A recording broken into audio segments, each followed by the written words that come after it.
Hey, bienvenue à tous. Bonsoir tout le monde. J'espère que vous êtes bien en forme et c'est une grande joie de vous retrouver sur ce direct. Donc, bienvenue à tous. Bienvenue à tous ceux qui arrivent, tous ceux qui nous rejoignent. Bienvenue à tous sur ce direct. Donc, très content de se retrouver. Donc, on est depuis quelques semaines sur un thème vraiment fort. Et on va continuer sur ce thème. Donc, bienvenue à tous ceux qui arrivent. Dan Jaja, son pseudonyme. Christiane, bienvenue, bravo, c'est vous les premières. Félicitations. Et j'espère que vous allez bien. Et donc, on continue sur ce thème qui est en Christ, ce thème qu'on a commencé depuis quelques semaines. Et on va voir un autre épisode aujourd'hui qui est tellement... waouh, tellement solide. Donc, bonjour, bienvenue, ceux qui arrivent, ceux qui nous rejoignent, Geneviève, Pasteur Simone, toujours fidèle, bravo à tous, à toutes, pour l'instant je peux dire. Donc, très content de vous retrouver et de pouvoir participer et partager. Et n'hésitez pas à participer et à mettre aussi vos commentaires, vos questions, vos réponses. Bienvenue à tout le monde, à tous ceux qui se connectent. Vous pouvez partager aussi, vous connaissez tout. Comment ça fonctionne si vous partagez tout de suite. Hop, vous envoyez ça sur votre Facebook, ça alerte les gens qui sont vos amis. Ils peuvent nous rejoindre et suivre avec nous. Super. Donc, bienvenue. Donc, on continue sur cette série en Christ. On a vu vraiment pas mal de choses déjà, je pense que édifiantes et puis importantes aussi. Parce qu'en fait, de construire plus notre pensée est dans la vérité, mais plus notre foi est enracinée dans la puissance aussi. Et ça, c'est important de le comprendre. Et c'est ce qui fait des fois des chrétiens sont un peu fragiles au niveau de l'expérience parce que ils sont pas, leur foi est pas enracinée dans la réalité du monde, du royaume de Dieu, de la parole. Donc, ils sont ballottés, comme dit l'Écriture, et ils sont immatures. Et donc, la puissance de la vérité n'est pas là pour les accompagner ou pour eux pour tenir ferme, etc. etc. Donc, ces choses-là vont vous donner des fondements vraiment solides. Donc, bienvenue à tous. Ok, de Paris. Waouh. Et oui, c'est vrai que tu n'es pas là. Georges aussi, bienvenue. Ok. Donc, on va commencer.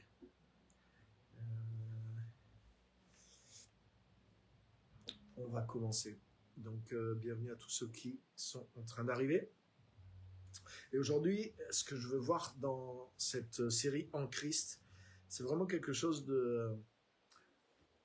C'est simple, à la fois c'est simple, mais c'est tellement pratique, c'est tellement une réalité que ça change, mais beaucoup de choses. Les conséquences pratiques, en réalité, de ce qu'on va partager ce soir sont vraiment essentielles et elles sont énormes. Et c'est ce qui fait vraiment aussi la différence aussi dans beaucoup de nos vies, dans beaucoup d'églises aussi, etc., etc., etc. Donc, on va partager cette simple vérité et on va lire 1 Corinthiens chapitre 2, on va lire un verset là qui va servir de base à notre message de ce soir. Donc 1 Corinthiens chapitre 2. 1 Corinthiens chapitre 2.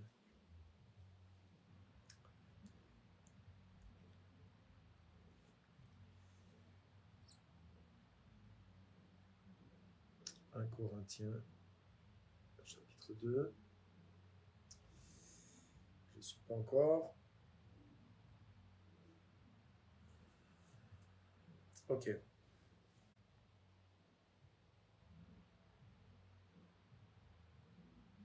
Donc on va lire à partir du verset 12. 1 Corinthiens chapitre 2 et à partir du verset 12. Donc je vous lis ce qui est écrit.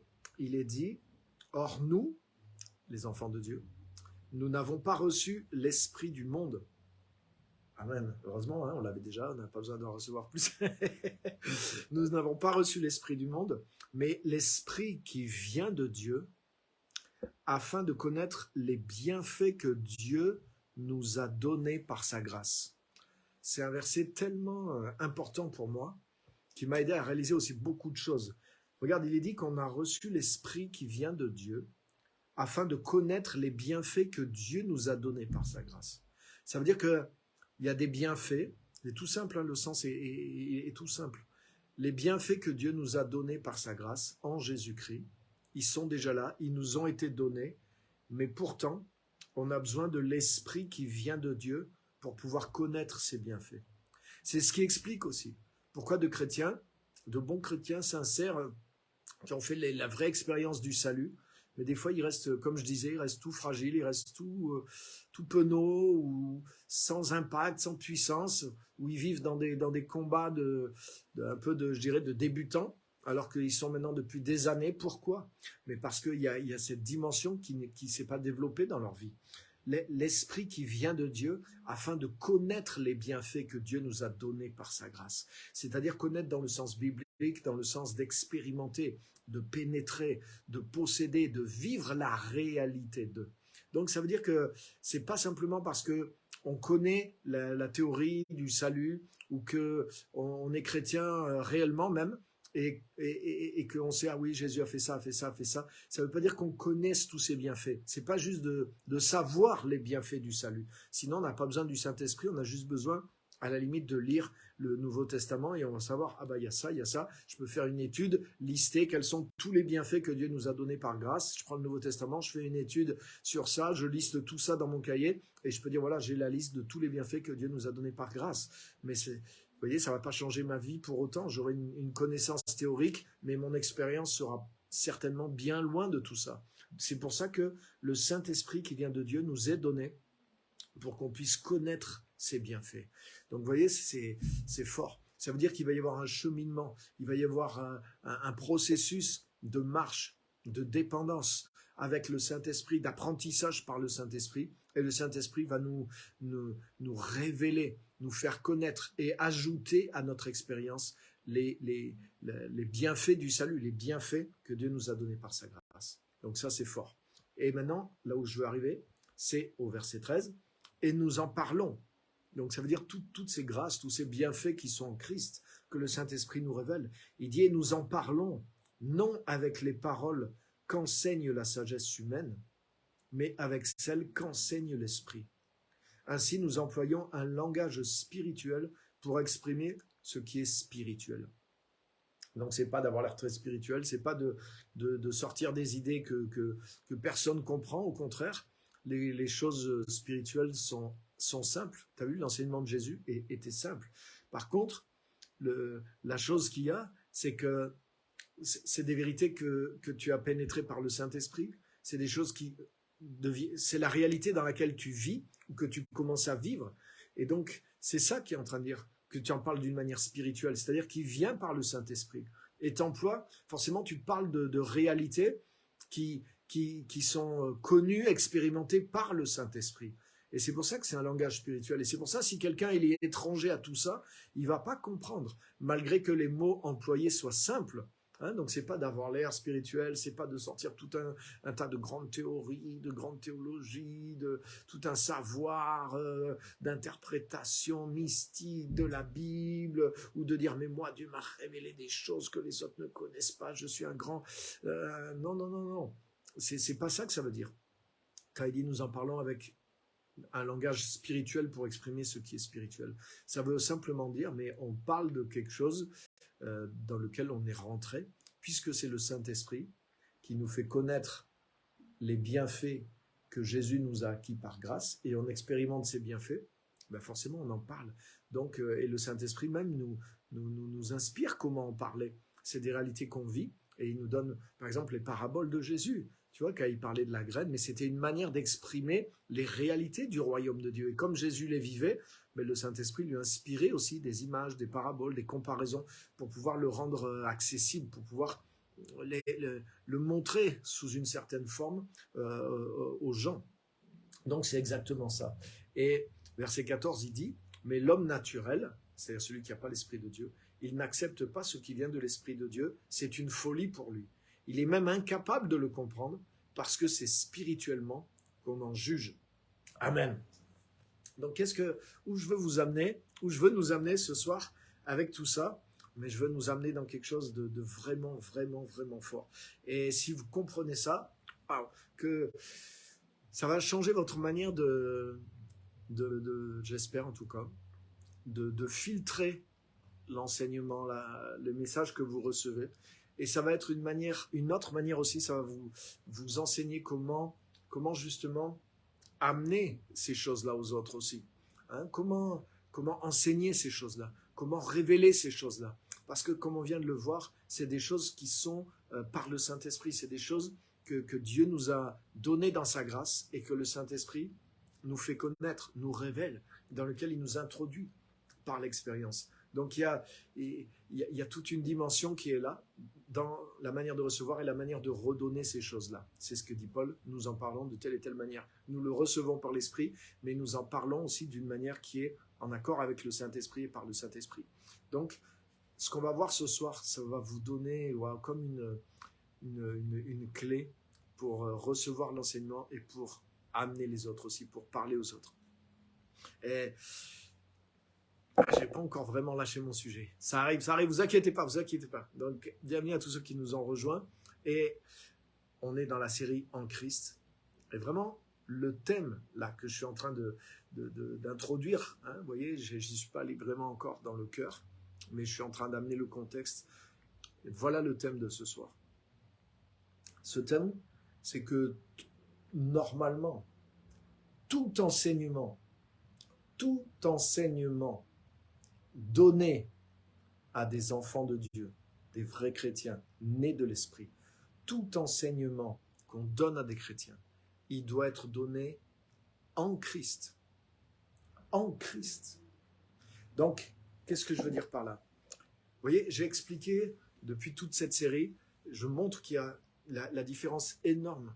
Hein, en Christ, et l'opposé de en Christ, c'est être en Adam. Hein, j'ai beaucoup expliqué ça, mais c'est tellement important. Donc, vous trouvez ça, hein, pour ceux qui arrivent ou qui veulent approfondir, dans Romains 5, et aussi le verset de 1 Corinthiens 15, 22. Hein, il dit, de même que tous meurent en Adam, tous ressuscitent en Christ. Et dans Romains 5, il montre les conséquences de ce que Adam a accompli et les conséquences de ce que Christ a accompli. C'est les deux, on pourrait dire, c'est les deux pères, quelque part, de l'humanité. Hein, Adam a engendré des pécheurs et Jésus-Christ engendre des enfants de Dieu, des justes.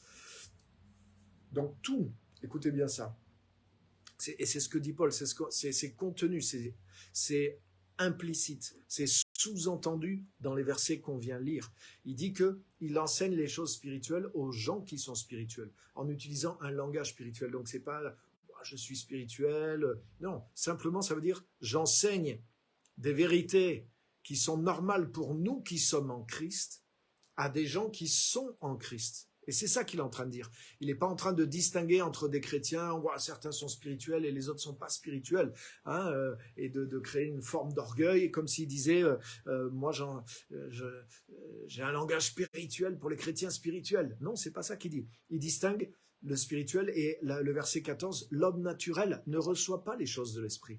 Donc c'est-à-dire que si on est en train de parler de la vie en Christ, etc., mais l'homme naturel, il va dire, mais de quoi il parle? De la nouvelle naissance, d'une nouvelle humanité, de la vie, d'une nouvelle vie qui est en toi, du fruit qui est porté en toi. Mais tout ça, c'est pas des réalités pour celui qui n'a pas connu Christ. Donc forcément, c'est une folie pour lui. Par contre, tous ceux qui sont en Christ, et qui sont rentrés dans l'expérience en Christ par la nouvelle naissance, mais pour eux, ça va leur parler, parce que c'est des réalités qu'ils expérimentent, ils vivent de ces réalités-là. Donc, quand tu les enseignes sur ces choses-là, ils grandissent. Et pourquoi c'est quelque chose ce que je suis en train de dire, ça va vous aider à discerner ce que vous devez prendre et pas prendre quand on vous enseigne ou quand vous écoutez des messages chrétiens, et comment ça va vous aider aussi à enseigner les choses. Mais tout enseignement pour chrétiens devrait être en Christ. Et alors que souvent, les messages qui sont donnés aux chrétiens. C'est comme si c'est adressé à des gens qui ne sont pas en Christ. Attention, vous devez vous comporter de telle ou telle façon. Attention, vous devez développer telle moralité, vous devez avoir tel effort pour ne pas tomber dans ça. Vous devez faire attention. On dirait qu'on parle à des gens, des fois, qui ne sont pas nés de nouveau. C'est-à-dire que le message s'adresse comme à des chrétiens, mais comme à l'homme naturel, comme si le chrétien était encore un homme naturel. Et les amis, ça, c'est dangereux à plusieurs égards. Et c'est dangereux de s'exposer à ce genre de message à plusieurs égards. Pourquoi ? Parce que ça ne correspond pas à ton identité. Deuxièmement, si tu t'exposes à ce genre de message, mais tu te vois, c'est exactement comme un enfant. Un enfant, il se perçoit dans le regard de ses parents.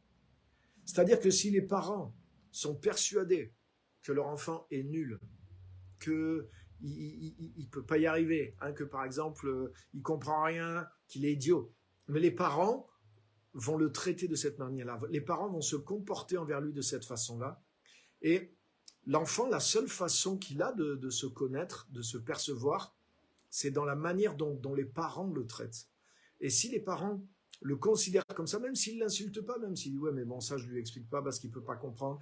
Donc, ils le traitent vraiment comme s'il ne comprenait rien, comme s'il était…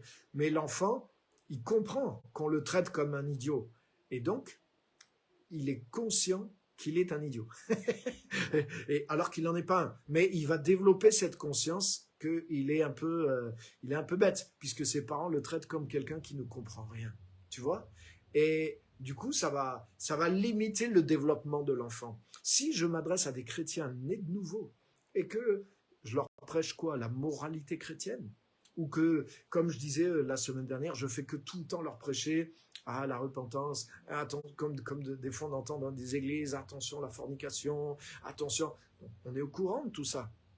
Mais est-ce que c'est ça la vie chrétienne ? Est-ce que là est-ce que j'ai même besoin d'être né du Saint-Esprit pour entendre ce genre de choses ? Excusez-moi, mais ça c'est de la morale. Ça veut dire que même un athée, avant à l'école il y avait des cours de morale qui étaient laïques et qui t'enseignaient la morale. Et la puissance de l'évangile, c'est pas une morale évangélique. La puissance de l'évangile, c'est que Christ t'a remplacé. C'est que Christ a enlevé le péché de toi. Et maintenant, c'est plus toi qui vis, c'est Christ qui vit en toi. C'est pour ça que le message, il doit s'adresser à l'homme nouveau. Fais attention que le message que tu entends et que le message que tu donnes, c'est bien un message qui s'adresse à l'homme nouveau. Donc, ça ne veut pas dire que tu n'as pas de problème. Ça ne veut pas dire qu'il n'y a pas des choses que le mal n'essaye pas de lutter contre toi, même au niveau de la moralité. Mais attention, tu ne prends pas les choses, tu n'es pas en train de créer de faire des efforts personnels et de te créer une morale chrétienne. C'est pas ça ta force. Ta force, c'est la puissance du Saint-Esprit qui vit à l'intérieur de toi, la puissance de la grâce. Et c'est pour ça que Paul dit que le Saint-Esprit nous est donné pour nous montrer les bienfaits que Dieu nous a donnés par grâce. Ça veut dire que l'enseignement que tu reçois, même si c'est un enseignement qui t'apprend à gérer le mal dans tes pensées ou la tentation ou les attaques, tu vois, qu'il peut y avoir une conséquence morale. Mais l'enseignement que tu reçois, il ne fait pas appel à ta force naturelle et au fait d'obéir à une morale. L'enseignement en Christ, il fait appel à qui tu es devenu. Il fait appel à la nature de lumière qui est en toi. Et comment, en marchant dans cette vie nouvelle, il t'apprend justement. Il t'apprend comment utiliser la puissance et la réalité de ta nouvelle nature. Mais tout enseignement qui te ramène comme si tu étais dans le naturel, comme si tu étais dans la chair, comme si tu n'étais pas né de nouveau et qui veut t'imposer maintenant. Voilà, en tant que chrétien, tu devrais te comporter comme ça. En tant que chrétien, tu ne dois pas voir ça. Si tu vis ça, alors c'est que tu n'es pas un bon chrétien, ou ceci, ou cela. Sans faire appel, sans se baser, vous voyez ce que je veux dire, s'il ne prend pas pour base que tu es une personne régénérée qui a l'Esprit de Dieu, mais qui fait tout le temps appel à toi, à l'homme naturel, à la loi, aux efforts charnels, à la moralité, aux forces de la nature humaine, mais c'est un enseignement qui s'adresse à des gens peut-être religieux, mais qui ne s'adresse pas à des chrétiens nés de nouveau. Et nous devons faire attention, parce que si nous motivons l'homme charnel, si nous motivons Si nous voyons, c'est comme je disais tout à l'heure, un enfant se voit dans les yeux de tes parents. Mais si je prêche des messages comme ça, mais les gens qui écoutent, ça veut dire ils pensent qu'ils sont comme ça. Et donc, au lieu de les renvoyer dans qui ils sont en Christ, c'est comme si je les envoie dans ce qu'ils étaient avant même d'être chrétiens. Waouh! Et je bloque leur développement parce que je ne fais pas appel aux ressources spirituelles, mais je fais appel aux forces de la nature humaine en eux. C'est pour ça que Paul dit que nous parlons de choses spirituelles à des gens spirituels et en termes spirituels. Donc pas pour différencier, je le répète, les chrétiens spirituels des autres chrétiens, non, pour dire ceux qui sont en Christ, ils ont l'Esprit de Dieu. Donc ils vivent à partir de d'autres lois, ils vivent à partir d'une autre nature, ils vivent à partir d'une autre capacité. Et ça, c'est tellement important. C'est pour ça que l'enseignement qu'on reçoit, l'enseignement qu'on donne, mais il s'adresse à des gens qui sont nés de nouveau. Si je m'adresse à quelqu'un qui n'est pas né de nouveau, mais il y a des choses, ça ne sert à rien que j'essaye de lui enseigner parce qu'il ne peut pas le percevoir. Par contre, si je m'adresse à des gens qui sont nés de nouveau, mais je dois pas leur parler, je ne dois pas m'adresser à l'homme naturel en eux, je ne dois pas les voir, même si dans leur comportement, il y a des choses qui ne sont pas du tout spirituelles, qui ne sont pas encore vraiment chrétiennes. S'ils sont nés de nouveau, mais justement, je vais faire appel à ce qui est Christ en eux, je vais faire appel à la nouvelle nature, et je vais leur donner comment, justement par la grâce, comment par la foi, comment spirituellement, justement développer cette nouvelle nature qui est à l'intérieur de ces. C'est cette manière-là que c'est en faisant grandir ça que ça va prendre la domination et ça va changer leur comportement. Le comportement du chrétien, il change à partir du développement de Christ en lui. Pas à partir de ses efforts à respecter une moralité et une moralité chrétienne. Je ne fais pas appel à l'homme naturel pour produire un comportement chrétien. Ça, c'est important. Je m'adresse à quelqu'un qui est en Christ et j'utilise les lois de la foi, les lois de la révélation, les lois de la grâce, parce que je sais je m'adresse au potentiel de Christ qui est dans la personne. Ça, c'est fondamental. Je parle à des gens nés de nouveau. Je ne parle pas à des gens qui n'ont que les ressources naturelles. Et encore pire, comme s'ils étaient encore des pécheurs, des pécheurs chrétiens. Non, non, non, non. Je parle à des gens qui sont nés de nouveau. Peut-être il y a encore certains péchés même dans leur vie. C'est possible. Mais je parle à des gens qui sont nés de nouveau. Et je vais vous montrer, Bible en main, que c'est ce que Paul faisait. Regardez toujours dans les Corinthiens, justement. Un Corinthien. Et on va lire un petit peu plus loin.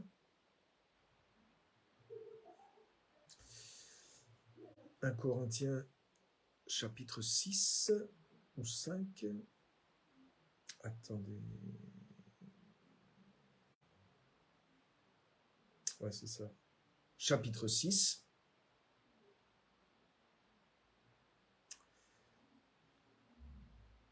À partir du verset 15. 1 Corinthiens chapitre 6, à partir du verset 15. Vous allez voir l'exemple fort de comment Paul s'y prend, comment il applique ce qu'il a dit avant au chapitre 2. Donc 1 Corinthiens 6, 15. Ne savez-vous pas que vos corps sont les membres de Christ ? Prendrais-je les membres de Christ pour en faire les membres d'une prostituée ? Certainement pas. Ne savez-vous pas que celui qui s'unit à la prostituée est un seul corps avec elle ? En effet, il est dit, les deux ne feront qu'un. Mais celui qui s'unit au Seigneur est un seul esprit avec lui. Fuyez l'immoralité sexuelle. Donc vous voyez, on est dans un domaine de moralité chrétienne. Mais sauf que l'angle d'attaque de Paul, on va y arriver. Fuyez l'immoralité sexuelle, tout autre péché qu'un homme connaît est extérieur à son corps. Mais celui qui se livre à l'immoralité sexuelle pêche contre son propre corps. Ne le savez-vous pas ? Votre corps est le temple du Saint-Esprit qui est en vous et que vous avez reçu de Dieu. Vous ne vous appartenez pas à vous-même, car vous avez été racheté à un grand prix. Rendez donc gloire à Dieu dans votre corps et dans votre esprit qui appartiennent à Dieu. Donc, tu as vu ? En fait, Paul est en train d'adresser carrément, mais un péché, on peut dire un péché, un problème d'immoralité qui est, je dirais, grossier. C'est-à-dire que quoi ? Il est en train de dire à des chrétiens, « Hey, vous ne devez pas aller voir des prostituées. » Pourquoi il dit ça ? c'est pas pour leur faire la morale, mais c'est parce qu'il y avait des cas.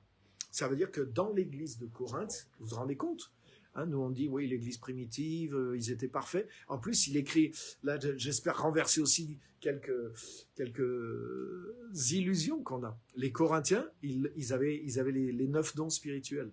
Et il leur dit, je rends grâce à Dieu de ce qu'il y a tous les dons qui sont parmi vous. Donc vous voyez, ils étaient spirituels, ils avaient des dons, ils avaient des trucs, mais en même temps de ça, non seulement ils étaient loin encore d'être parfaits dans leur développement, mais il y avait des trucs d'immoralité, mais sérieux. C'est pas juste dans l'église, il y avait un peu de drague, ou il y avait, j'en sais rien, tu vois, des gens qui buvaient un petit canon de trop, il y avait ça aussi, hein, sauf qu'ils le faisaient à Sainte-Seine. Mais là, c'est chaud, c'est carrément, il y en a qui allaient voir des prostituées. Comment? On dit, mais attends, est-ce qu'ils étaient vraiment repentis? Ils s'étaient repentis sûrement, mais là, il y a un gros truc qu'ils avaient laissé passer, quoi. Et peut-être il y en a qui pensaient c'est juste le corps, donc ça ne touche pas l'âme, ça ne touche pas l'esprit. Des fois, il y a des gens, tu sais, ils ont des grosses théories spirituelles pour justifier de gros péchés. Ça arrive, hein, vous en connaissez peut-être. Mais en tout cas, la manière dont Paul les exhorte, elle est parlante, elle est révélatrice. Paul sait que c'est des chrétiens, ils sont nés de nouveau. Ils ont un problème un gros péché, un gros problème d'immoralité sexuelle. Mais comment il les reprend? Il leur dit, ne savez-vous pas, vous avez vu, il leur dit sans arrêt ça, ne savez-vous pas, verset 15, ne savez-vous pas, verset 16, verset 19, ne le savez-vous pas? Donc il fait appel à ce qu'ils sont déjà en Jésus-Christ.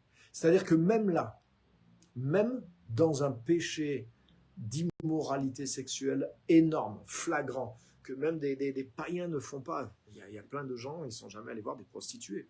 Donc, bon, après, Corinthe aussi, c'était une ville réputée pour la débauche, donc c'était sûrement quelque chose d'assez courant. Mais en tout cas, pour des chrétiens, on est bien d'accord, ça se fait pas. Hein. C'est pas normal. Et donc, il leur dit, première chose, la manière dont il va les faire sortir de ça, il leur dit même pas, vous savez pas que c'est pas bien.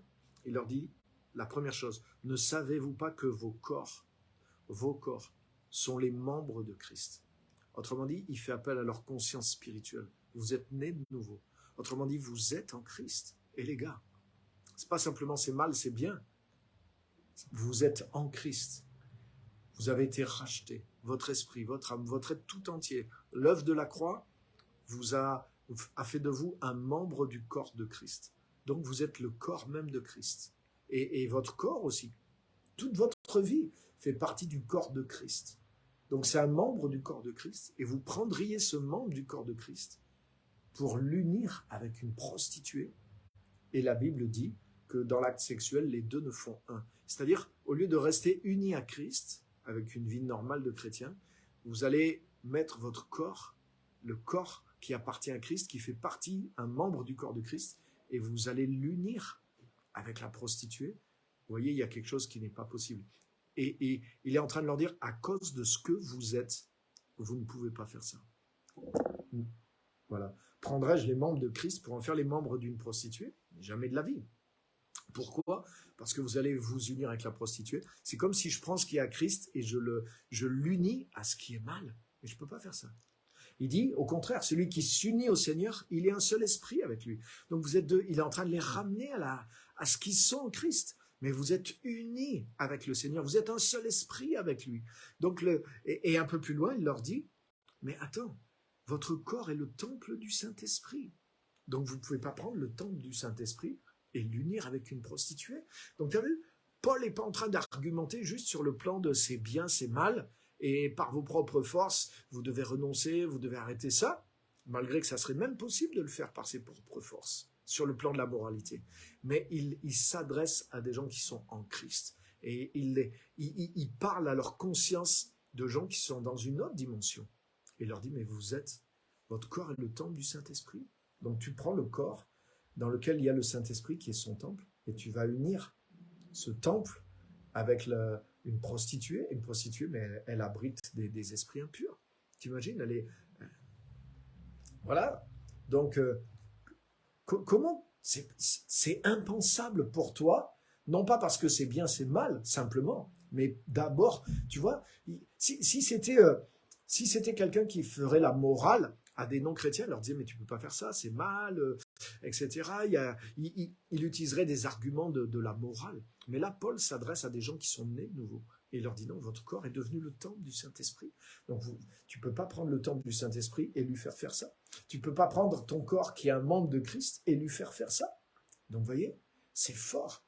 Et là, il est juste en train d'enseigner pour corriger quelque chose de mauvais. Il est dit, voilà, il y a un comportement donc à plus forte raison, quand tu veux faire développer des chrétiens dans la vie spirituelle, dans la vie de l'esprit, tu veux les amener de gloire en gloire, mais à combien plus forte raison tu vas prendre pour base de ce qu'ils sont en Christ, ceux qui sont capables de faire.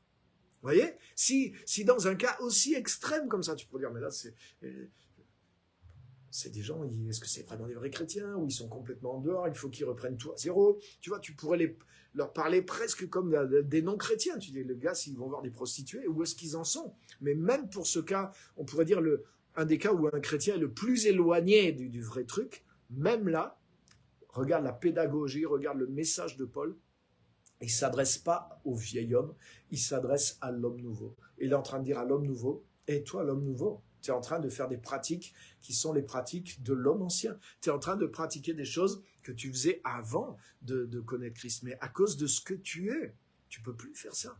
Tu n'es plus cette personne. Tu as une autre identité. Tu es. Ne sais-tu pas ce que tu es? Ton corps est le temple du Saint-Esprit. Ne sais-tu pas que tu es même un membre du corps de Christ? Tu ne peux pas livrer ce membre qui appartient à Christ à la prostituée. Donc il fait appel à son identité, il fait appel à l'homme nouveau. Et c'est dans la position, dans l'identité, dans la puissance de la nature nouvelle que Paul puise, que Paul va chercher le potentiel, même pour se séparer d'un péché immoral grossier. Donc à plus forte raison, pour ce qui est d'avancer en Christ, pour ce qui est, que ce soit j'en sais rien, si tu parles des dons de l'esprit, si tu parles du témoignage, si tu parles de la destinée, si tu parles de l'appel, si tu parles de l'amour, mais tu ne peux pas faire appel à l'homme naturel. Et c'est pour ça que, une fois que tu es en Christ, mais tu dois différencier ces choses-là.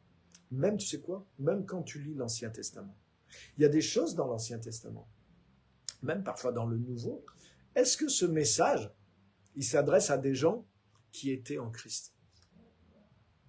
Il y a des choses, ça peut vous choquer, mais il y a des choses, bien sûr, tout me concerne dans la Bible, hein, la Bible nous concerne, mais dans la manière dont je l'interprète, il y a des choses qui ne me concernent pas d'une manière littérale, parce que je suis en Jésus-Christ.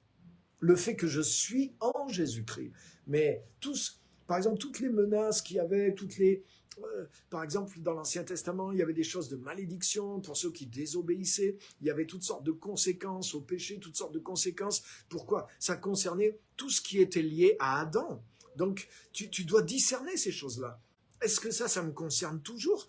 Mais toutes ces choses-là, c'est des choses qui étaient en Adam. Donc, oui, je peux en tirer un modèle, je peux en tirer une forme d'enseignement, mais ça ne me concerne pas moi directement parce que je ne suis plus dans cette situation. Le fait que j'étais en Christ. Alléluia! Et tu vois, il y a des choses que tu dois capter, que tu dois comprendre. Le fait d'être en Christ, c'est énorme. On est dans une autre humanité. Jésus dit, par exemple, celui qui croit en moi, il est passé de la mort à la vie. Et il ne viendra pas au jugement, par exemple. Donc il y a des choses, il y a beaucoup de chrétiens qui vivent sous la peur du jugement de Dieu. Ouais, mais le jugement, si Dieu me juge, et peut-être s'il m'arrive ça, c'est peut-être un jugement de Dieu. Et j'ai eu un accident de voiture, peut-être c'est un jugement de Dieu. Et des fois, il y en a qui te disent, oui, c'est un jugement de Dieu sur toi. Mais je suis désolé, non. C'est pas possible. En Christ, mais mon jugement a déjà eu lieu. J'ai déjà été jugé à la croix, par exemple. Donc, tu vois, il y a des choses il y a un message qui s'adresse pour ceux qui ne sont pas en Christ, et il y a des choses qui sont dans ce message qui sont vraies et qui leur correspondent parce qu'ils ne sont pas en Christ. Mais quand tu es passé par Christ, mais il y a de nouvelles choses qui te concernent et qui ne te concernaient pas avant, et il y a des choses anciennes qui ne te concernaient plus, et elles te concernaient avant. Par exemple, tous sont péchés, ils sont privés de la gloire de Dieu. Ça, c'était ce que j'étais avant en Adam. Mais maintenant, je suis gratuitement rendu juste par le pouvoir de la rédemption qui est en Jésus-Christ. Donc, et Je suis plus privé de la gloire de Dieu. Mais des fois, tu entends des messages pour les chrétiens, comme si pour trouver la gloire de Dieu, il faut faire tant et tant et tant et tant de choses, comme si c'est un truc réservé qu'à certains chrétiens, par exemple, ou à certains chrétiens très spirituels qui vont accéder à la dimension de la gloire en faisant telle ou telle pratique ou pirouette spirituelle, ou par des grandes pratiques, etc. Mais c'est faux. La Bible dit, par exemple, que c'est le péché qui me privait de la gloire de Dieu et Jésus m'a libéré du péché et maintenant étant justifié, j'ai été aussi glorifié. Donc la gloire de Dieu, c'est quelque chose qui me concerne, moi qui suis en Christ. C'est pas quelque chose que j'ai à atteindre, c'est quelque chose dans lequel je suis. Et c'est pour ça la Bible dit, par exemple, que moi maintenant, je vais de gloire en gloire. C'est-à-dire, je suis dans la gloire et à partir de cette gloire, le Saint-Esprit, justement, va m'enseigner à être dans une gloire plus grande. Vous voyez le premier verset qu'on a lu? Le Saint-Esprit nous est donné pour nous montrer les bienfaits qui nous ont été accordés par grâce. Si, par exemple, tu ne comprends pas que tu es dans la gloire en Christ, comment tu vas faire pour aller de gloire en gloire? Et c'est pour ça que si le message que j'accepte sur moi, qu'on me prêche, ou que moi-même je donne aux autres, si je ne sais pas filtrer ce message, et que j'entends ah, mais un chrétien, pour pouvoir être dans la gloire, il faut d'abord qu'il vive à tel niveau, il faut d'abord qu'il soit ceci, cela, c'est pas tous les chrétiens, et parce que ceci, et tu dois faire d'abord telle chose, tu dois t'imposer telle ou telle chose, quand tu auras fait ça, alors peut-être tu atteindras un peu la gloire de Dieu. Mais là c'est comme si je parle à quelqu'un qui n'est pas en Christ. Et du coup, si moi je me vois dans ce regard-là, comme l'enfant dans ses parents, mais je vais me mettre inconsciemment, je vais me mettre dans cette position-là. Et justement, là, c'est plus le Saint-Esprit qui me montre les bienfaits qui sont pour moi en Christ. Au contraire, je suis en train de sortir de tout ça et j'essaie de faire la course chrétienne à partir d'une position qui n'est pas celle que Dieu m'a donnée, qui est une position inférieure. Vous voyez, donc c'est tellement important. Celui qui est né de nouveau, mais il y a des choses qui ne le concernent plus et il y a des choses qui le concernent. Et c'est pour ça que on en a parlé hier à la cellule, mais on n'a pas abordé ça, mais on a lu le texte dans Jean 3. Quand Jésus parle à Nicodème, et il lui parle de nouvelle naissance, et Nicodème, il dit, mais comment cela peut-il se faire? Comment je peux naître une deuxième fois, même si c'est par l'esprit, tout ça, petit à petit, il voit un peu où ça va, mais il dit, mais comment c'est possible? Comment on le vit? Et Jésus lui dit, tu es un enseignant d'Israël, et tu ne connais même pas ces choses-là. Autrement, il est en train de lui dire, mais qu'est-ce que tu enseignes aux autres? Qu'est-ce que tu enseignes aux autres? C'est quoi ton message? Par exemple, Nicodème, à ce moment-là de sa vie en tout cas, il ne pouvait pas enseigner des chrétiens nés de nouveau. C'est pour ça aussi que je peux m'intéresser à la culture juive, je peux écouter des rabbins qui disent certaines choses, et il y a sûrement des choses intéressantes aussi sur le contexte biblique, mais excusez-moi, sans orgueil, mais un rabbin, même s'il connaît beaucoup plus la Bible que moi et le judaïsme, mais il ne peut pas m'enseigner sur les vérités spirituelles du royaume de Dieu. Ou alors, c'est sans faire exprès, il va dire des choses qui correspondent à la vérité parce qu'il décortique des principes bibliques. Et par hasard, il va taper dans le vrai. Mais il ne peut pas m'enseigner des choses dans lesquelles il n'est pas rentré lui-même. C'est exactement comme il y a des théologiens dans le monde chrétien, ils te sortent des théories chrétiennes, mais ils ne peuvent pas t'enseigner sur les choses de l'esprit parce qu'ils ne sont pas rentrés eux-mêmes dedans. Si quelqu'un n'est pas né de nouveau, mais c'est ce que Jésus dit à Nicodème, mais tu es pas passé pour la nouvelle naissance et tu enseignes les autres. Mais tu enseignes quoi?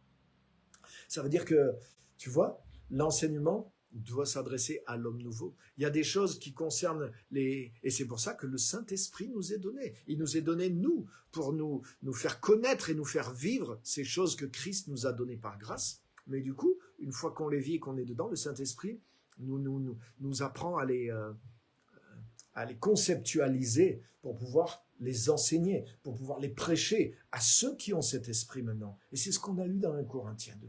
Et ça, c'est tellement important. Donc, fais attention à ça aussi. Est-ce que c'est un message qui tient compte de l'œuvre de la croix, vraiment?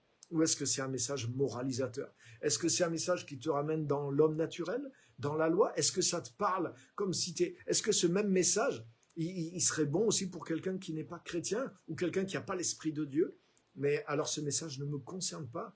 Je ne dois pas me laisser influencer, me mettre sous le joug ou sous la culpabilité de ce message. Et moi aussi, quand j'enseigne les autres, quand je parle, est-ce que je les moralise? Est-ce que je les pousse à utiliser la force de l'homme naturel ou est-ce que je les considère comme en Christ? Est-ce que je les amène à utiliser le potentiel qu'ils ont reçu par grâce?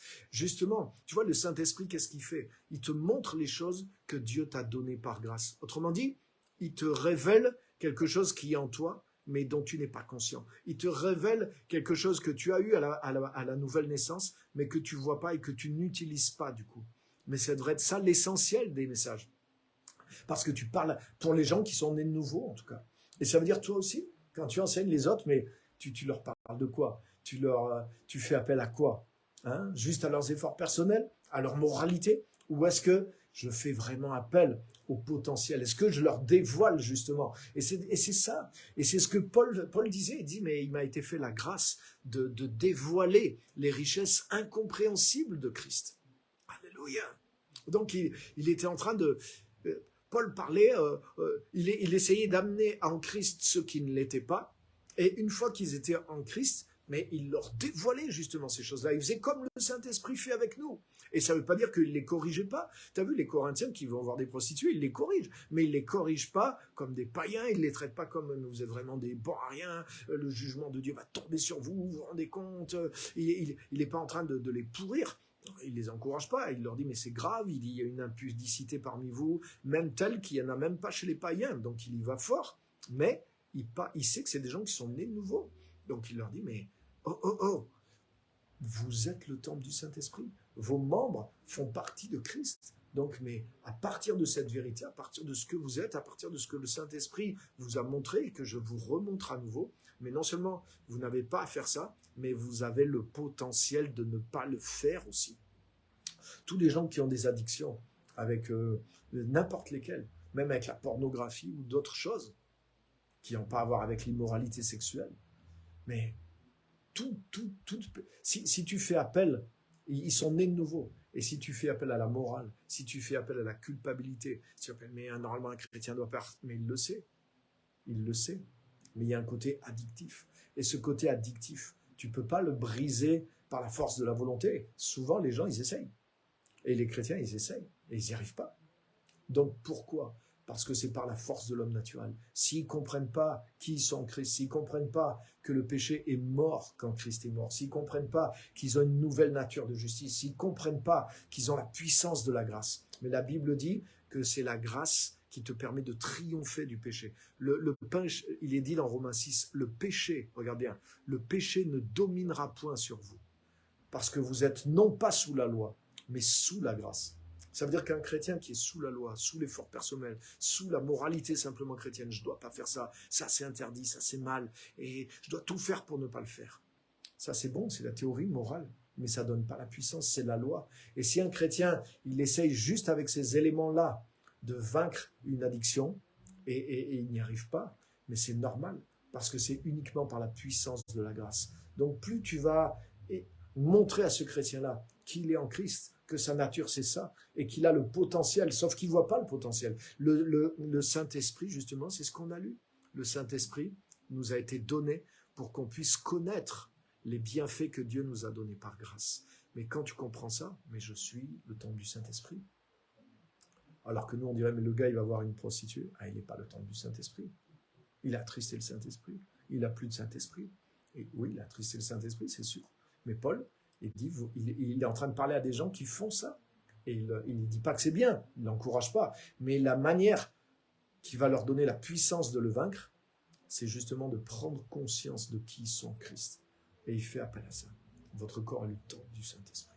Donc jamais de la vie, le Saint-Esprit va vous amener à faire ça. Et jamais de la vie, vous devriez livrer ce que vous êtes à ça. Vous valez mieux que ça. Vous êtes plus que ça. Et vous avez le potentiel de... Normalement, vous n'auriez pas dû venir dans votre esprit. Donc, prenez conscience, sortez de tout ça, mais c'est la grâce, c'est le Saint-Esprit qui est en vous, qui va vous libérer de ces addictions et de ces anciens comportements. Donc, même dans ce cas, comme j'ai dit, de péché extrême, l'apôtre Paul faisait appel à la nouvelle nature, à la grâce, au potentiel de Christ dans la vie des personnes. Donc, à plus forte raison, quand tu es un chrétien qui va bien et qui avance, mais fais attention de ne pas mettre sous le joug de messages qui ne s'adressent pas à la nouvelle création. Nous sommes la nouvelle création. Donc il y a des choses qui ne nous concernent plus et il y a des choses qui nous concernent. Mais malheureusement, des fois, on te prêche un message qui ne te concerne pas et on ne te prêche pas le message qui te concerne. C'est-à-dire qu'on ne te donne pas comment grandir dans la grâce, comment grandir dans la puissance, comment grandir dans la nouvelle création, comment ça fonctionne la nouvelle création. Pourquoi? Parce qu'il faut que ceux qui te... Et il faut être dedans. Comme Nicodème, il ne pouvait pas enseigner ces choses parce qu'il n'était pas lui-même avancé dans ces choses-là. Et Paul, il pouvait enseigner ces choses. Il dit, moi, j'enseigne ces choses spirituelles. Et il dit aux Corinthiens, mais justement, comme vous êtes encore des petits enfants en Christ, puisque vous avez encore ce genre de comportement, et il dit même des choses plus simples, il dit puisqu'il y a de la jalousie, puisqu'il y a encore des choses comme ça parmi vous, ça montre que votre comportement n'est pas encore... vous êtes comme des petits-enfants en Christ, mais il ne dit pas vous n'êtes pas en Christ, il dit vous êtes des petits-enfants en Christ. Donc je peux vous donner que du lait pour le moment. Donc je nourris la vie de Christ en vous, mais je la nourris au lait. Alors que si vous étiez un peu dépassé ça, je pourrais vous donner des choses là, pour vous faire avancer en Christ, je pourrais vous donner une nourriture solide, des révélations qui vous feraient avancer tellement en Christ. Donc Paul s'adressait à l'homme nouveau, même chez des tout petits en Christ qui avaient encore des grosses casseroles attachées à leur vie chrétienne. Donc waouh, voyez l'importance d'être en Christ et de prendre un message et de donner un message qui s'adresse à la nouvelle création en Christ. Et ça, c'est un critère de discernement que vous devez utiliser. Quand je lis ça, ça s'adresse à des gens qui sont en Christ ou pas des gens qui sont en Christ. Alléluia. Je vais vous donner un petit exemple. Pour terminer, parce qu'il est déjà l'heure passée, je donne ce petit exemple. Il y a quelques années, il y avait... ça a été beaucoup dans le monde anglophone, mais ça nous a touchés aussi, nous les chrétiens francophones. Il y avait ces bracelets WWJD. Et c'était en anglais What would Jesus do? Et il y avait un livre qui était sorti et qui parlait de ça. Et en fait, la question c'était qu'est-ce que Jésus ferait à ma place? Et j'avais lu le livre. Et quand j'ai lu le livre, j'ai dit ah non, ce livre va pas du tout. Et ça a eu tellement de succès parmi les chrétiens. Et en fait, c'est l'histoire de gens qui se disaient on ne fait rien avant de se poser la question que ferait Jésus à ma place? Et en fait, donc c'est une histoire plus ou moins fictive, mais en fait ce truc a été populaire parmi les chrétiens. Les chrétiens portaient ça. Que ferait Jésus à ma place? Et le problème de cette manière de voir la vie chrétienne, c'est que ça pose Jésus uniquement comme un exemple à imiter. Mais le truc, c'est que, par exemple, je me promène place de Jode, je vois un aveugle qui fait la manche, et si je me dis que ferait Jésus à ma place, ben Jésus guérirait l'aveugle. Alors qu'est-ce que ça veut dire? Ça veut dire, il faut que je fasse ça. Mais tu vois, tu peux pas fonctionner. La vie chrétienne n'est pas par imitation, simplement. La vie chrétienne, elle est par participation. C'est-à-dire que c'est pas parce que tu vois, tu peux te faire une loi. L'exemple de Jésus peut devenir une loi. C'est-à-dire que, au lieu d'être conduit par la force de Dieu qui est en moi, au lieu d'être conduit dans la course particulière, dans le développement particulier que j'ai à ce moment-là de ma vie, qu'est-ce que le Saint-Esprit me conduit à faire, où j'en suis aujourd'hui avec ma foi, etc. Il y a une manière personnalisée. Je vis avec le Saint-Esprit. Mais si, au lieu de vivre depuis la vie du Saint-Esprit, depuis ma participation avec Christ, ma seule façon de prendre mes décisions, c'est de me poser la question, qu'est-ce que Jésus faisait à ma place? Qu'est-ce que Jésus ferait à ma place? Mais je me mets dans des impossibilités encore plus grandes que si j'étais sous la loi. Qu'est-ce que ferait Jésus à ma place? Mais il marcherait sur l'eau pour aller rejoindre les autres dans le bateau. Qu'est-ce que ferait Jésus à ma place? Il parlerait à la tempête, il l'arrêterait. Qu'est-ce que ferait Jésus à ma place? Il arrêterait son travail et il se mettrait à vivre par la foi et à prêcher l'évangile partout. Donc, tu te mets sous un joug. Si tu vis uniquement par cette réflexion, je ferai rien, mais tu te mets sous un joug beaucoup plus dur que la loi. Et c'est pas comme ça que ça marche, la vie chrétienne. La vie chrétienne ne marche pas en essayant de mettre à partir de l'homme naturel. La vie chrétienne marche en parlant de qui tu es en Christ. Et vis dans l'union avec Dieu. Et Dieu produit en toi le vouloir et le faire. Donc le Saint-Esprit te conduit depuis l'intérieur. Et il t'enseigne des choses. Et au fur et à mesure, tu vas faire des choses plus conséquentes, peut-être plus lourdes, selon ta croissance, ton développement spirituel. Mais tu peux pas te fixer un standard, tout le monde le même standard. Qu'est-ce que ferait Jésus? C'est pas comme ça que fonctionne la vie chrétienne. Elle fonctionne pas que par imitation, elle fonctionne par participation. Vous voyez? Je vous donne un exemple. Est-ce que c'est à partir vraiment de ma vie en Christ que cet enseignement vient, ou est-ce que c'est quelque chose qui met un joug sur l'homme naturel, et qui ne fait pas appel à Christ en moi? Vous voyez, donc ça, c'est tellement crucial, cette histoire. Donc voilà ce que je voulais partager avec vous ce soir. Et voilà, j'espère que ça va vous aider à discerner et à bien grandir comme il faut dans le Seigneur. Donc je regarde. Bonjour à tous ceux que j'ai pas salués au début.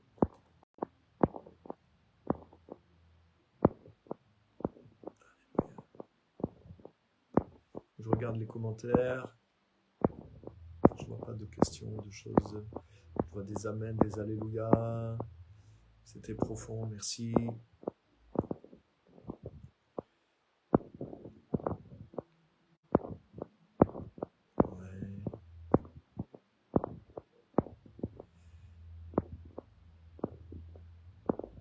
Ouais, il faut voir les personnes comme Jésus les voit, exactement. Et nous aussi, il faut qu'on se voit comme Jésus nous voit. Nous sommes en Christ. Donc il y a des choses qui ne me concernent plus parce que je suis en Christ. Ce qui était d'Adam est réglé.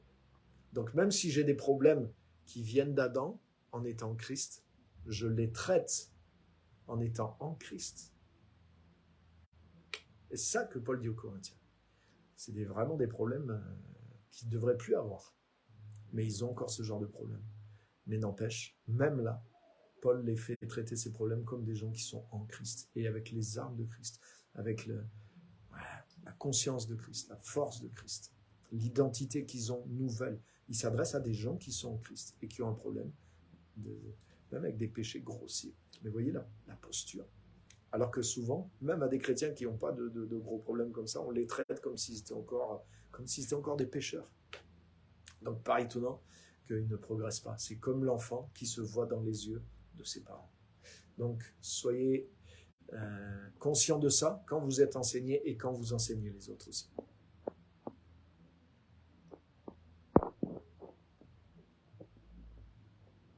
Merci, Elisabeth, pour ton compliment de prendre le temps d'enseigner. Ok, donc merci à tous. Je vous laisse parce que je repars sur un autre enseignement tout de suite avec la formation qu'on a. Donc que Dieu vous bénisse. Je vous rappelle, jusqu'à la fin du mois, on a une conférence ici vraiment forte avec des hommes de Dieu de haut calibre pour le week-end de Pentecôte. Ça sera du vendredi 26 au lundi 29 à 13h. Donc une conférence complète. On remplit le vendredi soir, le samedi jusqu'à 18h, le dimanche du matin jusqu'à 22h et le lundi de 9h à 13h.